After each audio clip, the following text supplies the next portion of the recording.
আপনার জন্য আমার মায়া হয়। আজকে ঘন্টার পর ঘন্টা আজকে আপনি ফেসবুকে কাটিয়ে দিচ্ছেন।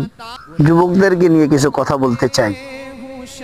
আল্লাহ রাসূল সাল্লাল্লাহু আলাইহি ওয়াসাল্লাম যুবকদের ইবাদতের ব্যাপারে সব থেকে বেশি গুরুত্ব দিয়েছেন এবং বলেছেন যে যে যুবকরা যৌবনকালে নিজের যৌবনকে সংরক্ষণ করতে পারে, আল্লাহর পথে ব্যয় করতে পারে, ওই সমস্ত যুবকদেরকে কিয়ামতের ময়দানে আল্লাহর আরশের নিচে আল্লাহ পাক ছায়া দান করবেন। সেজন্য আমি আকুল আবেদন করব যুবকদের ব্যাপারে, কারণ আমার ভিডিওগুলা বেশিরভাগ যুবকরাই দেখে থাকে। ও যুবক, আপনি মুসলমান। ও যুবক, আপনি মুহাম্মদ সাল্লাল্লাহু আলাইহি ওয়াসাল্লামের উম্মত। যুবক, আপনার জন্য আমার মায়া হয়।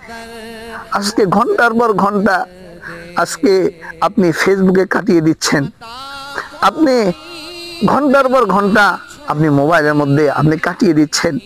কিন্তু যুবক, যে আল্লাহ তোমাকে এই চোখ দিয়েছে যুবক, যে আল্লাহ তোমাকে কণ্ঠ দিয়েছে যুবক, যে আল্লাহ তোমাকে সুন্দর চেহারায় তোমাকে সাজিয়েছে যুবক, যে আল্লাহ তোমার হাত পা ব্রেনকে সুস্থ রেখেছে যুবক, আজকে কিভাবে সে আল্লাহর ডাকে তুমি সাড়া না দিয়ে থাকতে পারো যুবক?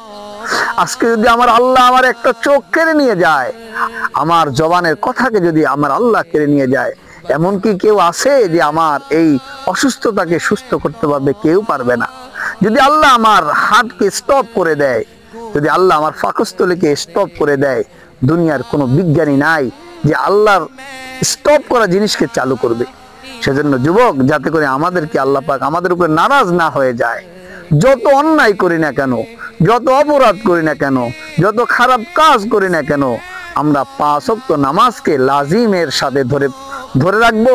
5 ওয়াক্ত নামাজকে আমরা ছাড়বো না।